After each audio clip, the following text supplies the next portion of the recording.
शांत, सौम्य और संवेदनशील मुख्यमंत्री शिवराज सिंह चौहान की यह बौखलाहट आखिर किस लिए?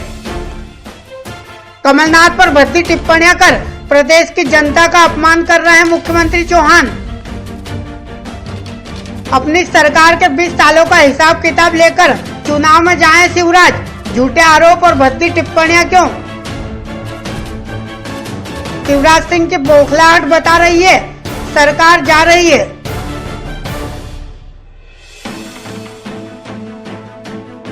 राजनीतिक दुश्मनी कहीं व्यक्तिगत दुश्मनी न बन जाए। भोपाल से विजय पाठक की स्पेशल रिपोर्ट।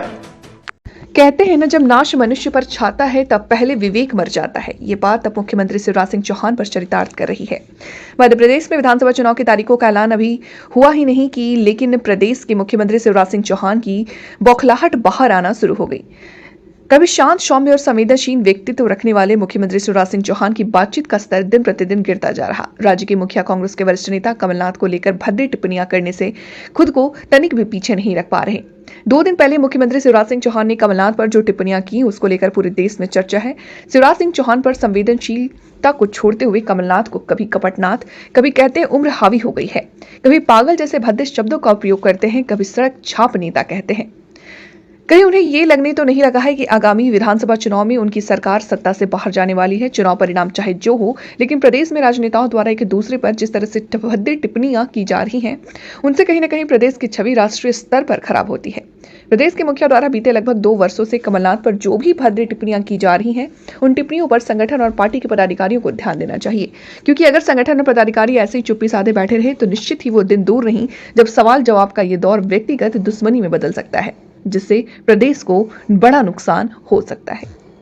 अभी तक जहां हमने प्रदेश के गृह मंत्री नरोत्तम मिश्रा को भी बदजुबानी करते हुए देखा है और सुना है, मिश्रा ही एकमात्र पूरी पार्टी में वो शख्स हैं जिन्हें कमलनाथ और कांग्रेस सहित अलग अलग मुद्दों पर टिप्पणियां देते हैं। लेकिन प्रधानमंत्री मोदी की दखल अंदाजी के बाद नरोत्तम मिश्रा तो शांत हो गए, लेकिन प्रदेश के मुख्यमंत्री शिवराज सिंह चौहान उन्हीं की तर्ज पर चलकर बदजुबान होते चले जा रहे हैं। कांग्रेस के प्रदेश अध्यक्ष कमलनाथ ने शिवराज सिंह चौहान की भद्दी टिप्पणियों पर सटीक जवाब देते हुए सड़क छाप नेता बताया है। कमलनाथ ने कहा कि शिवराज, कुछ दिन पहले आप मेरे अंत करना चाहते थे और आप मुझे पागल कहे हैं। पूरी दुनिया देख रही है कि मध्य प्रदेश का मुख्यमंत्री कैसी हरकतें कर रहे हैं। उनके भीतर की सारी सभ्यता, मर्यादा और संस्कार समाप्त हो चुका है। वह सड़क छाप गुंडों की भाषा बोल रहे हैं। उन्होंने बड़ा मन दिखाते हुए कहा कि मुझे अपने अपमान की फिक्र नहीं है। मैं तो पिछले 44 साल से मध्य प्रदेश की जनता की सेवा कर रहा हूं और आखिरी सांस तक करता रहूंगा। लेकिन मुझे इस बात का दुख है कि मध्य प्रदेश जैसे महान राज्य के मुख्यमंत्री की कुर्सी पर ऐसे कुंठित विचारों वाला व्यक्ति बैठा है। ऐसे व्यक्ति का मुख्यमंत्री होना प्रदेश की 8 करोड़ जनता का अपमान है। बीते दिनों कमलनाथ द्वारा छिंदवाड़ा में स्थानीय समूह के साथ रोजा इफ्तार में बैठना शिवराज सिंह चौहान को बिल्कुल पसंद नहीं आया। इसका कारण यह है कि छिंदवाड़ा में अमित शाह की रैली पूरी तरह से फेल हो गई और रैली की यह स्थिति का भांडा पार्टी ने शिवराज सिंह चौहान के ऊपर फोड़ा, जिसके जवाब में शिवराज सिंह चौहान ने कमलनाथ को घेरते हुए बयान दिया कि कमलनाथ प्रदेशों में दंगा करवाना चाहते हैं। एक तरफ वह रोजा इफ्तार में बैठते हैं, दूसरी तरफ सुंदरकांड और हवन में बैठकर राजनीतिक रोटियां सेकने का काम कर रहे हैं। चौहान के बयान में उनकी बौखलाहट साफ दिखाई पड़ती है और अमित शाह की रैली फ्लॉप होने का खामियाजा शिवराज सिंह चौहान को अपनी कुर्सी गंवा कर देना पड़ सकता है। खैर, 2023 के चुनाव पास है। सरकार को अपने 18.5 साल के शासन का हिसाब तो जनता तो देना ही होगा। ये कैसा तरीका है मुखिया का सवाल पूछने का? अब लाभ पर राजनीति कर रहे हैं शिवराज। प्रदेश के मुख्यमंत्री शिवराज सिंह चौहान रोजाना स्मार्ट सिटी पार्क में मीडिया से चर्चा के दौरान कमलनाथ से सवाल पूछते हैं, लेकिन एक मुख्यमंत्री का इतना स्तरहीन सवाल पूछने का तरीका बिल्कुल शोभा नहीं देता। मुख्यमंत्री शिवराज सिंह चौहान कभी कमलनाथ को कपटनाथ कहते हैं तो कभी पागल जैसे भद्दे शब्दों का उपयोग करते हैं। संवैधानिक पद पर बैठे व्यक्ति का इस तरह से भद्दी टिप्पणियां करना कहां की राजनीति का हिस्सा है? शिवराज सिंह ने कमलनाथ के ऊपर यहां तक कह दिया कि वो कोरोना में हुए मौतों पर खुश होते हैं, पर आपके काल में तो मृत्यु का तांडव इस प्रदेश में देखा। वो जलती हुई चिताओं की कतारें अभी तक लोगों के जहन में नहीं गई है। आपके मंत्री और स्वास्थ्य विभाग ने तो उस महातांडव को भी कमाई का जरिया बना दिया है। दिनांक 21 मई 2021 को विश्व स्वास्थ्य संगठन ने अपनी विश्व स्वास्थ्य आंकड़े की वार्षिक रिपोर्ट 2021 दी थी।